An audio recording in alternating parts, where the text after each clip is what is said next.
Top 3 things you would change about the Pokemon game franchise. Ooh, that's a good question. I think there's so many things that change. I think so many people have an opinion on this. But I think first and foremost, I think you have to have difficulty settings because a lot of people complain, oh, this game was too easy. And a lot of people would argue in return, it's because it's for kids. And just because it's E for everyone doesn't mean the game has to be for kids. I think it's for everyone. So you have games like Skyrim and you have all of these games on PS5 and Xbox where they have difficulty sliders. You have a beginner mode, you have an intermediate mode, you have a hard mode, and you have an extreme mode. And I think you should be able to choose the level of intensity of game style because a hard Pokemon game is fun. I think that's why so many fans play Nuzlocke as you get older and you play all these challenges that make the game inherently way more difficult because base Pokemon games, I think most people will tell you, are not very difficult. Step 2, all of the people who have been absolutely cooking over the last decade plus of making ROM hacks and custom games, instead of sending them cease and desist, Nintendo, bring them in to actually make quality Pokemon games because Pokemon games have felt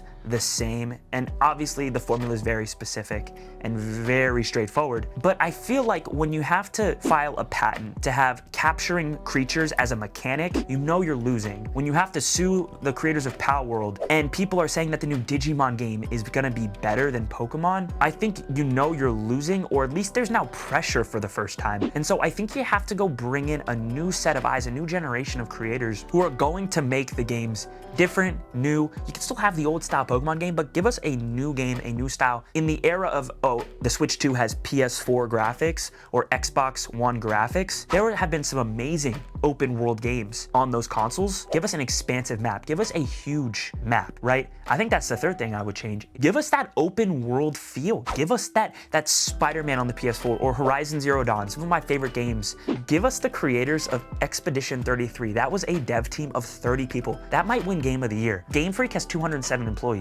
You're getting worked, Game Freak. You're getting worked by a dev team of 30, right? And it's apples to oranges, very different game styles. There's so many factors. It's not just on Game Freak, but I could go on about a million things I would change, a million different ideas, and I think everyone has those ideas. So drop what you would change about Pokemon games. I think new devs, new sets of eyes, new perspectives, the people that are creating the fan games, the people that have the pulse on the hobby, give us difficulty sliders and give us bigger maps, open world, use the console's power, give us a impressive looking game, give us a beautiful game. That's what I would change about the current state of the Pokemon games right now. When people are saying the last good Pokemon game is the black and white era, we're talking about 2011 here. We're talking 14 years ago. Cooked. It's kind of embarrassing.